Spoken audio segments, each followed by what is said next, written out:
Okay, if Anil and Siddhesh can come up, please.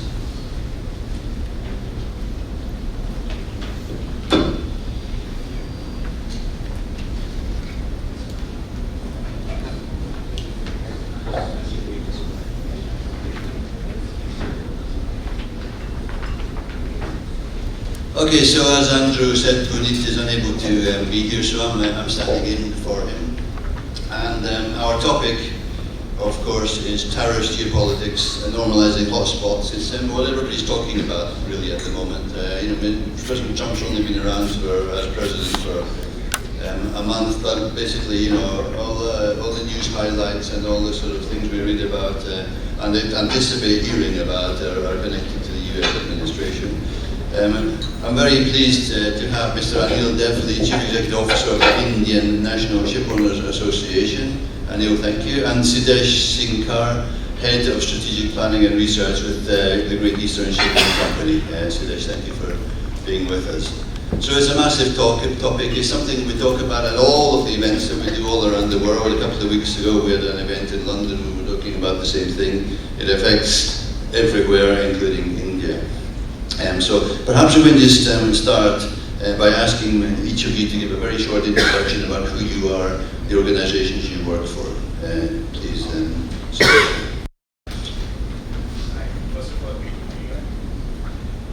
Hello. First of all, thank you for having me here. So I work in Great Eastern Shipping, which is India's largest private sector shipping company. And we own assets across crude oil, product tankers, LPG carriers and tribal carriers. And we also have a subsidiary which is in offshore drilling. And we own some offshore support vessels as well. Good morning. My name is Anil Devli. I am the Chief Executive Officer of the Indian National Shipowners Association. We are an association of shipowners formed since 1929.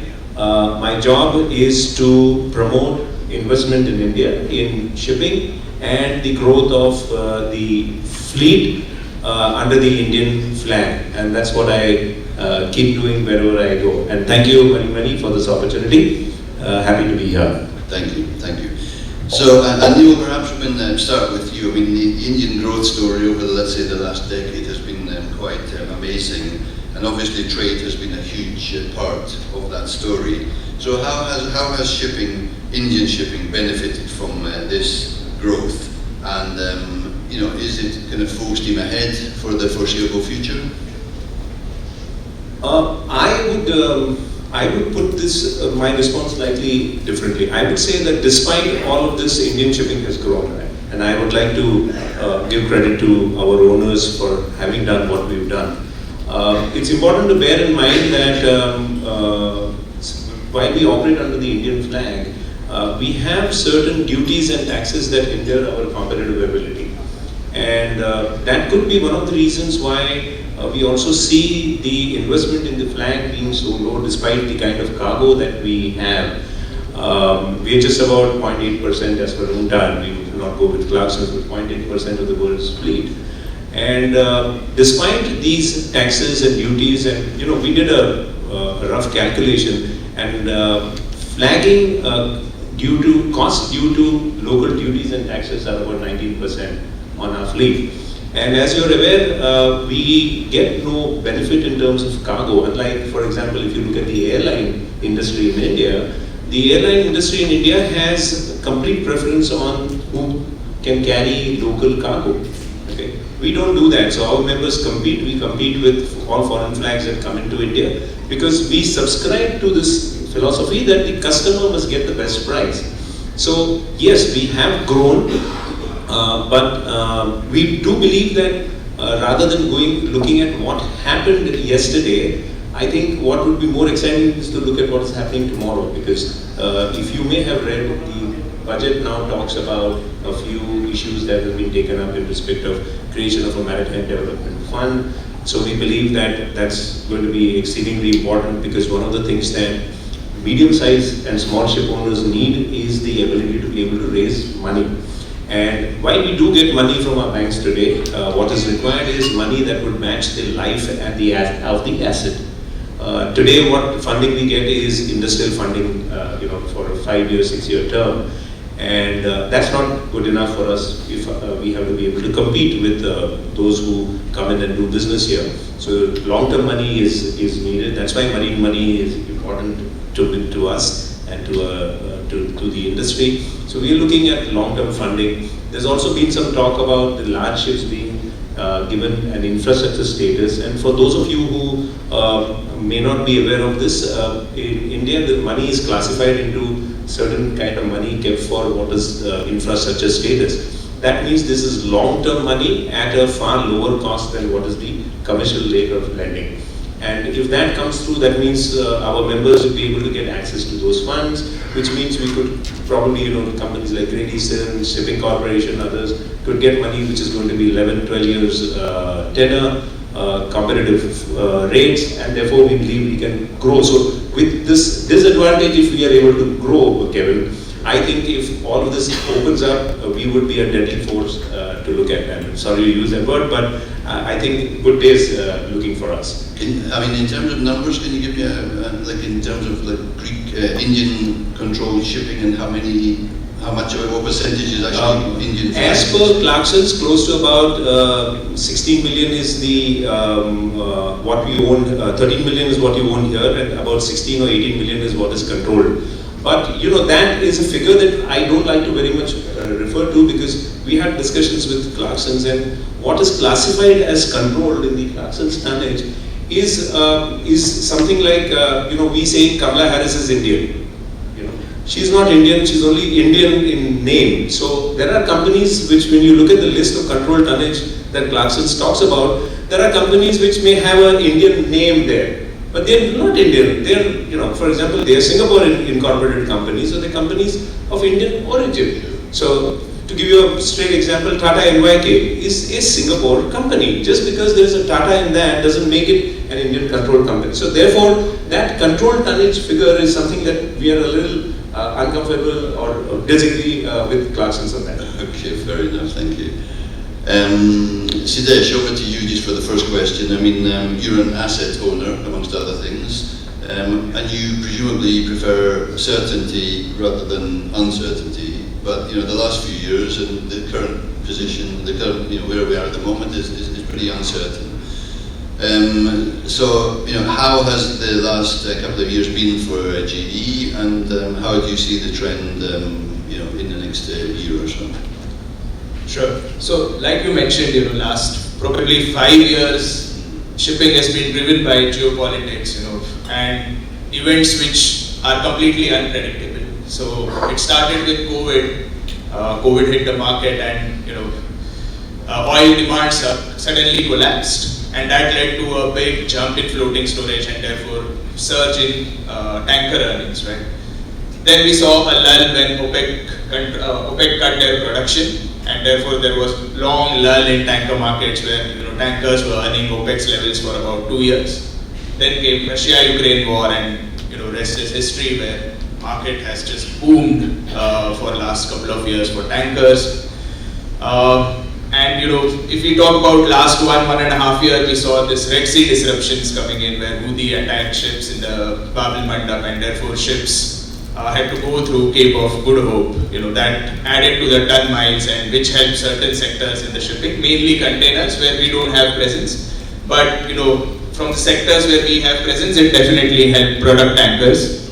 But what it has also done is, a lot of this east-west movement is now curtailed because this Red Sea transits are not available. So it has a slight negative effect also, mainly for the crude tankers, where we have seen west-east movement has come down sharply, where if Red Sea was open, you could have much more west barrels coming to east, which would have helped. But a lot of these events have broadly helped the shipping market, and therefore not only Great Eastern, if you see world over, most of the owners have strongest balance sheet probably in years. But one thing we want to keep in mind is, these events can turn the other side also. These events have been helpful for shipping in last few years, but they could be, there could be a reversal at some point, and which could bring down the market down.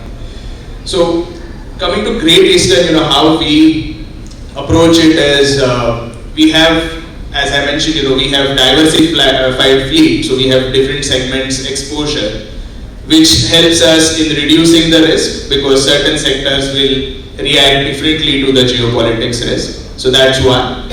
And we also keep majority of our ships in the spot market. So if there is any spike from the disruptions, we get the benefit of that, right? And because of the strong markets of last 2-3 years, we have a very strong balance sheet. We are net debt free. In fact, we have a net cash position. So we are very well placed. If markets come down, earnings come down, asset values come down, we are very well placed to expand in those particular sectors. So that's how we approach it, but we always keep in mind, that this can go either ways. These disruptions and geopolitics can impact either ways for the ship. Exactly. Just out of interest, do you have some vessels with Indian flag? Sorry? Do you have any vessels with Indian flag? All of our vessels are Indian flag. All of them, yeah. Perfect. And you consider you do that for you don't do that presumably for competitive reasons because you said there are costs. You just do that for national reasons. Is that right? You're an Indian company. Yes. Yeah, that's correct. Excellent. Anil, there's the Indian government has been quite vocal in its support of shipping, and one of the things it said that they wish to have a 10-fold increase in the Indian flag fleet over the next period, substantial period of time, but nonetheless, do you think this is realistic? A 10-fold? Yes, I think it's definitely realistic. I think it's easily doable. The Indian fleet today carries just about 8% of the Indian cargo. Okay. Of course, that's the total market. If you look at the FOB market to which members like Great Eastern, SCI and others service, in the crude we carry about 40%, 35 to 40% of the crude imports. We have LPG imports. BW Gas has invested under the Indian flag and now have vessels under the Indian flag. So they carry about 40-43%. So there is still this gap of about 60% that needs to be filled in. And I'm sure that if we decide to smartly use our cargo, we can definitely bring investments under the Indian flag. So growing the fleet is not difficult. The issue about taxation, etc., is being looked at by the government. And I understand that there have been some very strong recommendations that our ministry and the Director General of Shipping have given to the Department of Revenue to ensure that shipping is made competitive in terms of taxation, and we follow worldwide policies in respect of GST, VAT or consumption tax. So that is something that can be taken care of. So you have the demand visibility on the one side, the cargo, you have these restrictions taken off, and you may have read recently that India is also looking dramatically at shipbuilding in India. So there has been an attempt to try, and as he touched on, we do not have a container fleet worth talking about. We have about 12 ships under the Indian flag, which are container fleet. And India suffered terribly during the container crisis, during the COVID crisis, because we had to pay a huge amount of freight. I think there is a realization now that we need to have containers under Indian flag. And you may have read reports that yesterday Southern Toft, I think, met with the Commerce Minister. There are two other large container shipping companies who want to enter India and have given indication that they are willing to look at flagging.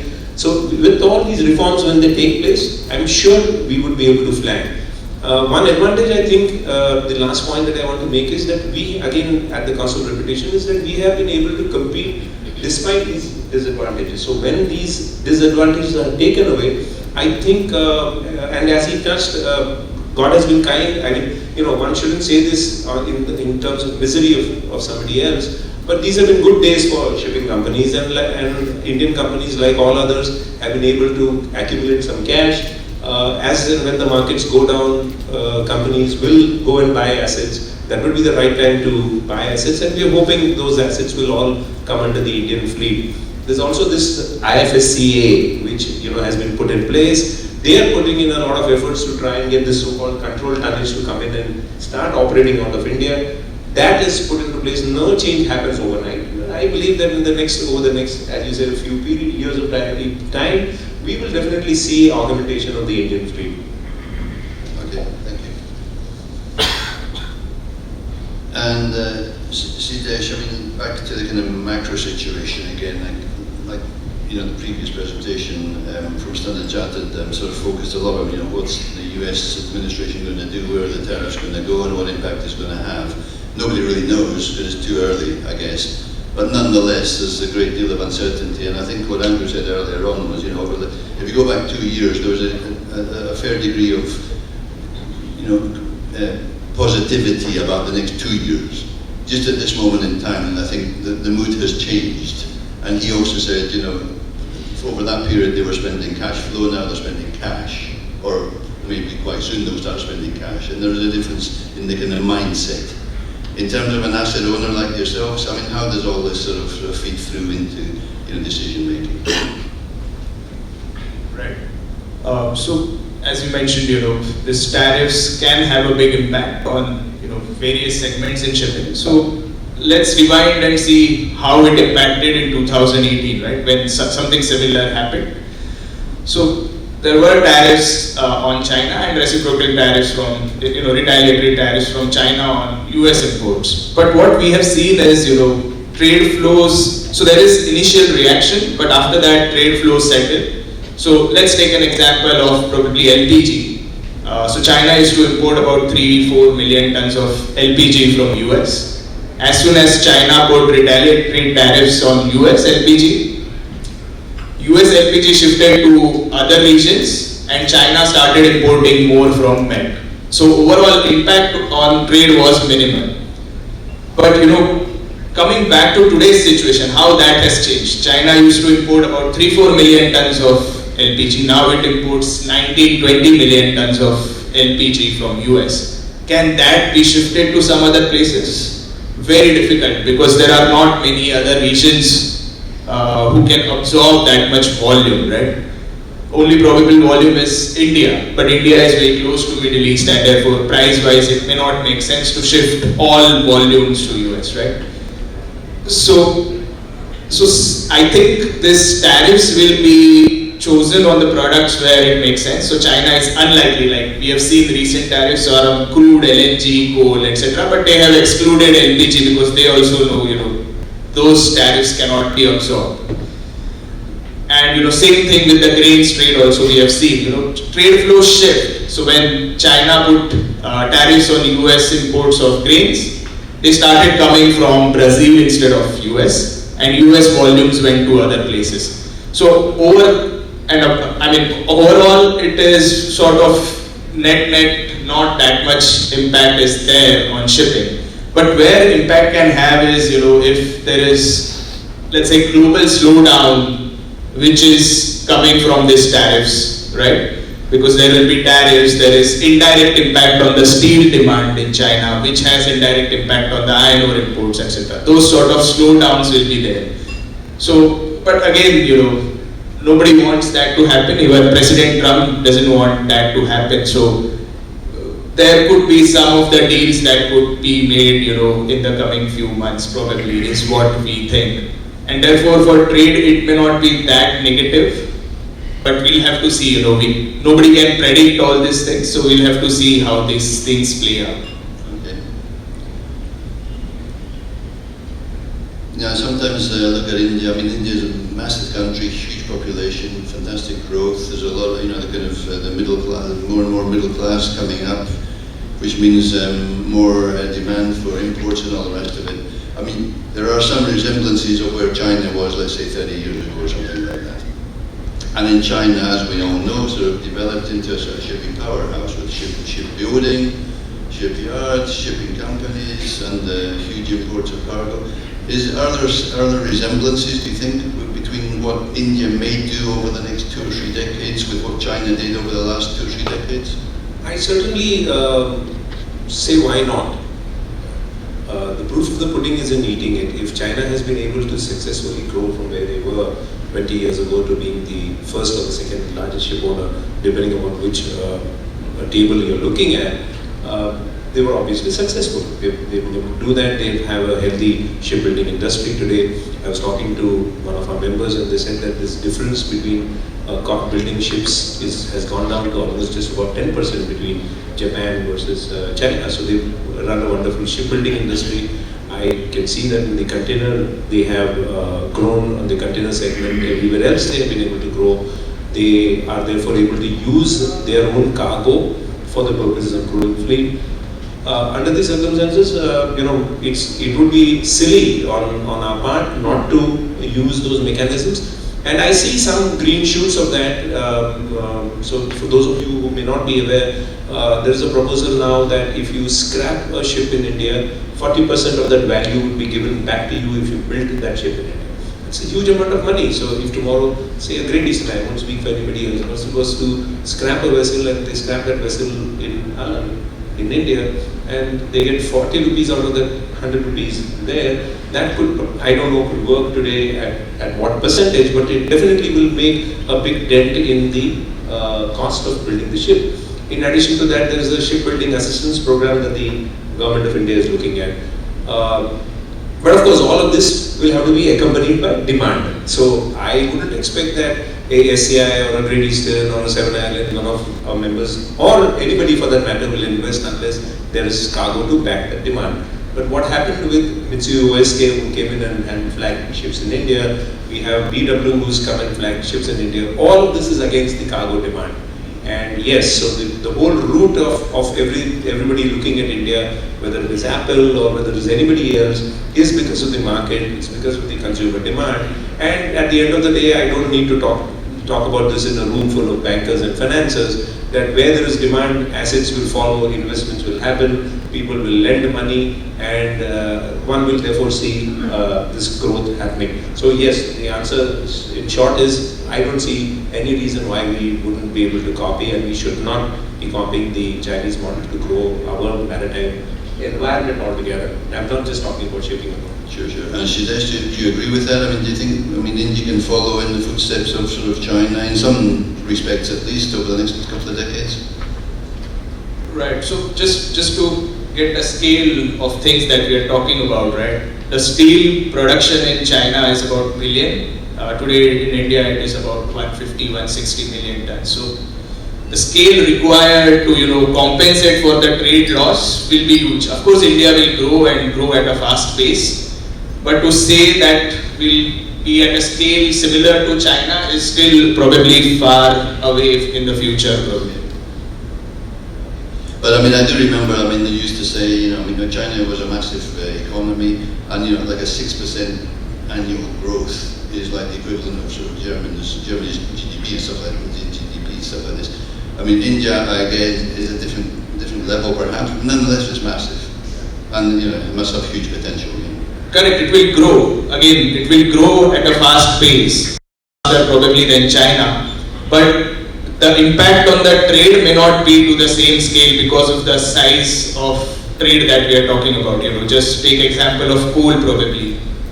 Just like steel, China produces about 4.5 billion or 4.7 billion tons of coal and imports about 400 million. So that's 5 billion plus tons of coal being consumed.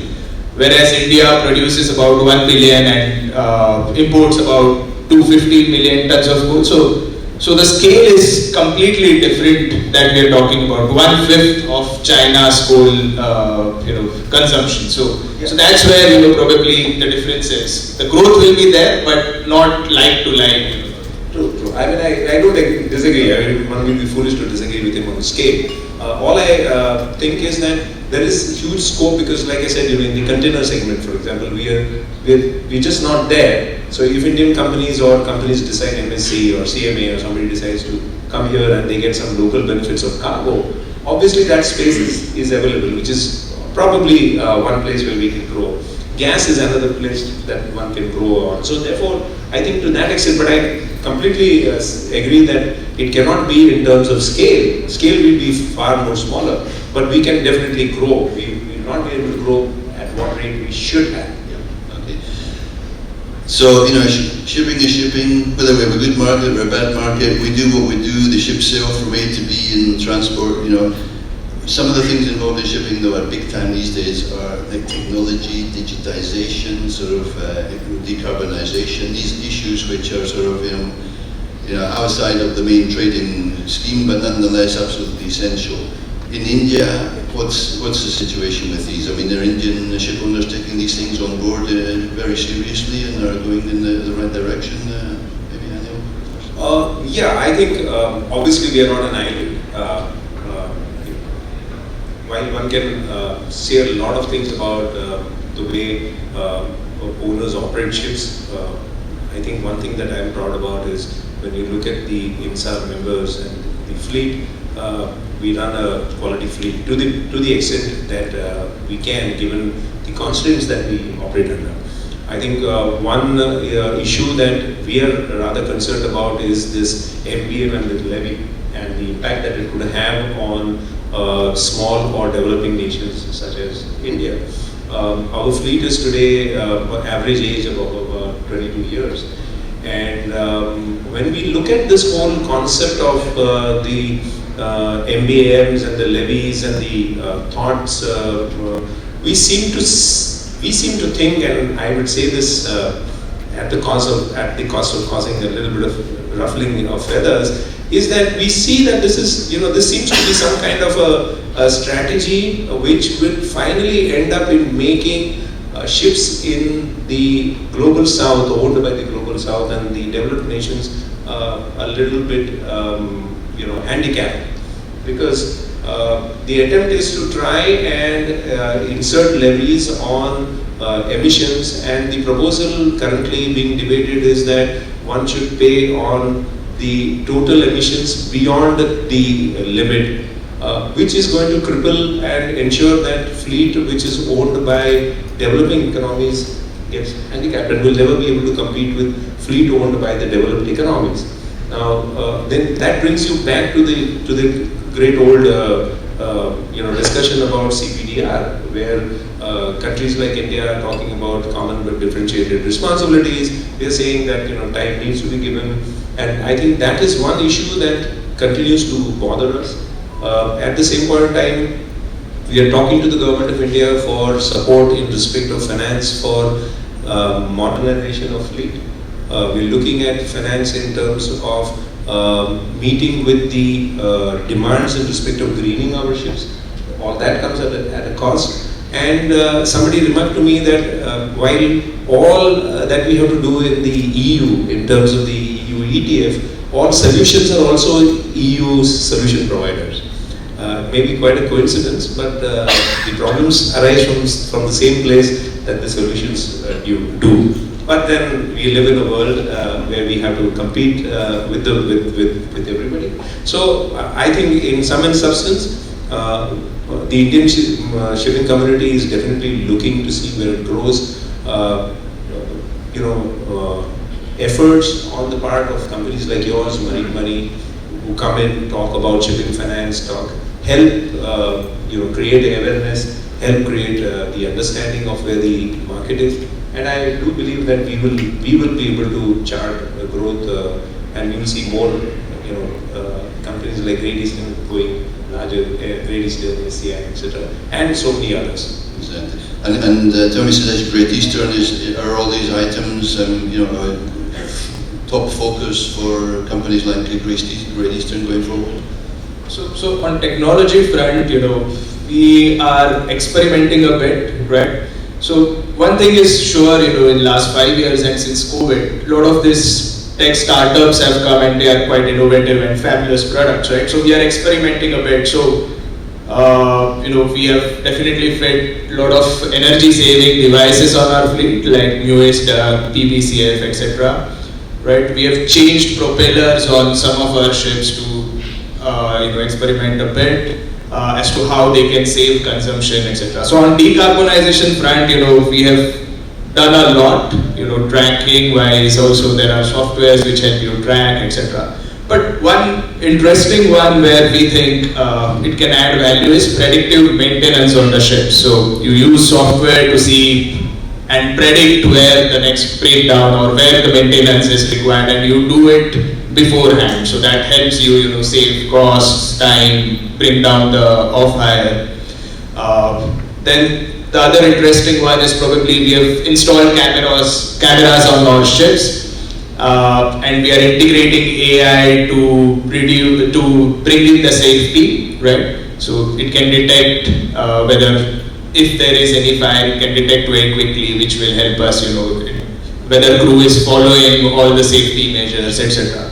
So on tech and operations side, we are using AI, of course, and experimenting as we go along and learning along the curve. On the commercial side, of course, the way it has helped is probably identifying past patterns. So say, for example, tariffs, how it had impacted in 18. So those patterns, we can see whether those can be repeated, what that impact could be, building scenarios around those patterns, etc. That's where probably technology has really helped. But it's steep learning curve for us as well, so. Yeah. Thank you. So unfortunately we're out of time. I mean, from what we see as marine money, I mean, first of all, we were here this year and last year.